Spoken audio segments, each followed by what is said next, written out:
crazy. Still, look, sleep deprived. Excited to be here. First of all, just, the international games have always been exciting for the guys, and I think it's a good way for us to kind of break up the season a little bit. And so, the guys are working hard. They're going to go on the field here in about 20 minutes, and looking forward to putting a full game together.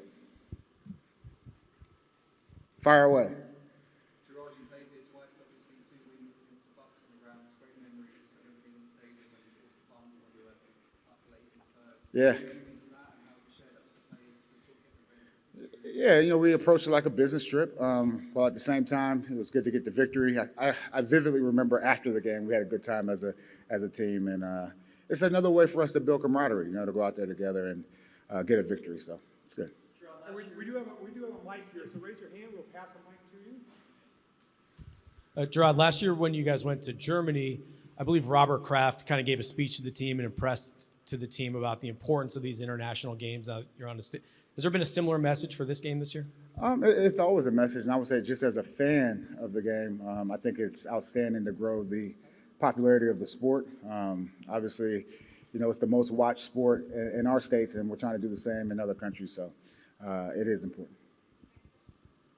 Hello, it's Javier from Spanish Ball. My question is if you see any disadvantage coming on Thursday instead of Jacksonville that has been here from the last week on. Not really. When it's all said and done, it's about who has the most energy and who goes out there and executes their game plan. So I don't see it as an advantage or a disadvantage. I think whoever executes the best will win. Any sort of medical updates on Ramondre? And I know that in the past you've expressed a great deal of confidence in your depth at running back, but how do things stand with him and maybe the rest of the backfield as well? Yeah, we'll see today, but he is getting closer, so probably be a game time decision. Coach, your team had a lot more life on offense last week, which I know a lot of Patriots fans will be very happy to see, even though Drake took a lot of hits. What is the mood like within the team this week going up against this particular Jags team? Yeah, the mood is good. We changed the page from the last game. We took out some of the positives and corrected, the bad plays. And, we're looking for progress. We talk about it all the time, and it starts Sunday. Thank you. Jerod, earlier this week, you mentioned that Michael Wenu could slot right back at tackle. Is that something that's been being practiced this week? Is that something that's under even more consideration for this weekend? Yeah, I don't want to get into, really where he's going to line up. What I would say, and I've always said this, is he's a very versatile player. And so whether it's at guard or at tackle, he's able to function at a high level. Jerod, I'll ask you about two of your linebackers. As a fellow linebacker yourself, in Raekwon McMillan and Jelani Savai, both your leading tacklers this season. McMillan last year was injured. Savai's projected to have his second best season in terms of tackles. How impressed have you been as a fellow linebacker yourself with these two players in particular on your defense? Yeah, they've both done a good job. The stats are the stats. I would say just the communication on the field, those guys have really taken a step forward. And even in saying that, I've challenged them this week to get even better. We need more out of that group, and I look forward to seeing that Sunday. Hey, Jerod, you mentioned being sleep deprived. Do you have to handle practice any differently, knowing that? No, I wasn't sleep deprived. That's Stacy being sleep deprived. Well, are you sleep deprived? I'm not at all. Look, I have energy, I have juice, and I would say the players do too. We flew out here. We landed this morning. A lot of those guys, slept on the plane, and they have an opportunity to get, their energy up through the rest of the day and be ready for tomorrow. Jerod, over here. A couple days ago, Drake landed on the injury report as a full participant with his knee. Was that a residual from the game, and what is your level of concern with him? Yeah, I'm not sure if it was a residual from the game or not. What I will say is he looks good. He's been out there at practice and taking the majority of the reps. Hey, Jerod, with Drake's you thought because you had two microphones, you were going to go. On mics. Sorry.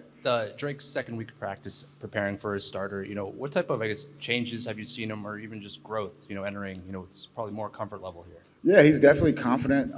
He's confident in the way he's running the huddle. He's confident going out there making plays and still continuing to build that chemistry with the receivers and the tight ends in the back. So he's been good, and he knows that. He understands that every week he has to get better. Hi, Coach. As a former player who's actually done the international games, what advice would you give to your players to help them recoup to get ready for this weekend? Yeah, really just don't sit in your room all day and go to sleep. Like, get outside and let the sun, the sun just came out here. I feel like it's always cloudy here, but get outside and walk around and just get your energy ready for the game.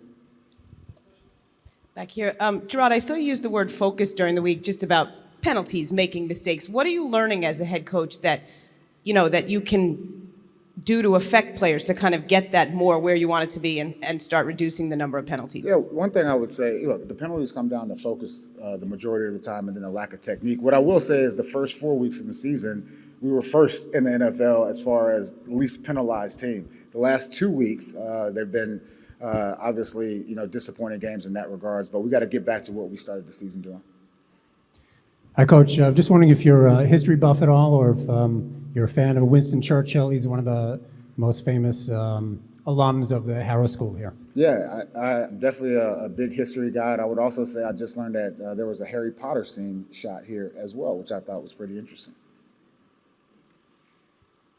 Jerod, did Drake have an MRI, and if so, was he in pain? What would cause to send him for an MRI? I'm not going to get into any of the medical imaging or anything like that. What I will say is I'm confident that he'll be ready to play tomorrow.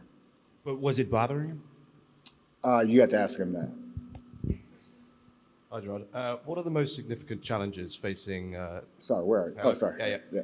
What are the most significant challenges coming from abroad and playing in the UK in such a short period of time? Look, we approach it just like we do a West Coast game. Obviously, we're going the opposite direction, but it's an away game. It's an away game for us, and that's how we've approached it. Jerod here in the middle. Yep. Just as far as today's practice, your typical walkthrough, is this a usual Friday practice? How will it differ, if at all, from what you would have done back home? This will be a usual Friday practice for us. So very punchy, and looking for great communication and execution. Not as long as let's say the Wednesday and Thursday practice. So typical Friday. Jerod, Madarian was downgraded to out, I guess, yesterday. What sort of a challenge has it been for you guys to be able to get some consistency and continuity at that left tackle position? It's been tough, and I would say not only the left tackle position, just across the offensive line in general. I feel like we've been talking about this since training camp, and we continually, through whether it's replacing someone because of injury or lack of performance, and we still are kind of shuffling the deck. So it's definitely been challenging. In saying that, all the guys have to be ready to play, no matter what position we're talking about. And Drake does a good job, extending plays as well. So I look forward to seeing that. Coach, there are a lot of new NFL fans here in the UK, especially this season, who have yet to find a team to devote the rest of their lives to. What better ambassador than yourself for the Patriots?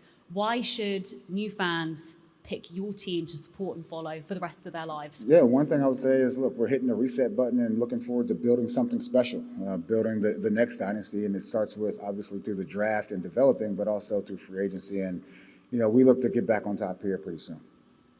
Jerod, I know you've been consistent with that, 21 points. You can't win a lot of games if you only score 21 points. Do you have like a defensive counterpart in your mind, other than a shutout, obviously, but do you have like a plan each or a number in mind or something that you want to, that you expect or you tell your defense in a similar way?